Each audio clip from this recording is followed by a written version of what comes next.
शादी के बाद कहीं उज्जैन में कोई एक शादी में भी गए थे, उज्जैन में कोई शादी थी, वहाँ पे भी शायद कुछ इन दोनों के बीच बहस हुई थी। राजा को कुछ बहस भी बुरा भी लगा था कि सोनम ने जिस तरीके से व्यवहार किया था। राजा और सोनम 17 तारीख को शादी में गए थे और राजा और सोनम अलग जाना चाहते थे, अलग गाड़ी से, मगर उनके भैया ने उनको अलग नहीं जाने दिया कि नहीं राजा को अपने साथ लेके चलेंगे। हो सके वो उस दिन भी कोई प्लानिंग में बैठी होगी, इसलिए राजा से बोल रही थी अपन दोनों अलग चलते हैं।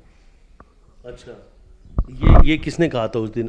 सोनम ने कहा था राजा को कि हम दोनों अलग गाड़ी से उज्जैन चलते हैं। हाँ, राजा ने मेरे से बोला था मम्मी सोनम और हम दोनों अलग गाड़ी से जाएंगे। उस दिन वो गाड़ी साफ कर रहा था तो मैंने कि गाड़ी क्यों धो रहा था? तो बोले मेरे को उज्जैन जाना। मैंने कि क्यों, किसके साथ जाना?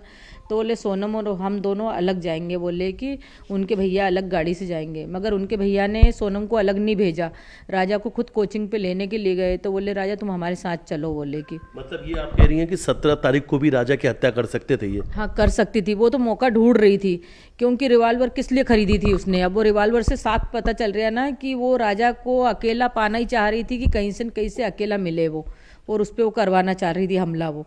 अच्छा, मतलब ये है कि बीच रास्ते में कहीं राज मिल जाता या कोई वो कातिल मिल जाते और फिर वो गोली से मार के हत्या कर सकते थे उसी 17 तारीख को, जिस तारीख को सोनम कह रही थी कि राजा को मेरे साथ अकेले चलो। हाँ, उस तारीख को भी मार सकती थी, क्योंकि रात को उधर से आने में लेट हो गए थे। वो तो उनके भैया के साथ था, इसलिए राजा बच गया। अगर अलग गाड़ी से होता तो सोनम तो यही बोलती ना कि लूट पट्टी हो गई हमको, मतलब कोई रोक लिया, और ऐसे करके मरवा सकती थी, वो कुछ भी करवा सकती थी। अच्छा, ये एक बड़ी बड़ी साजिश थी उसकी, जो शायद उस दिन नहीं हो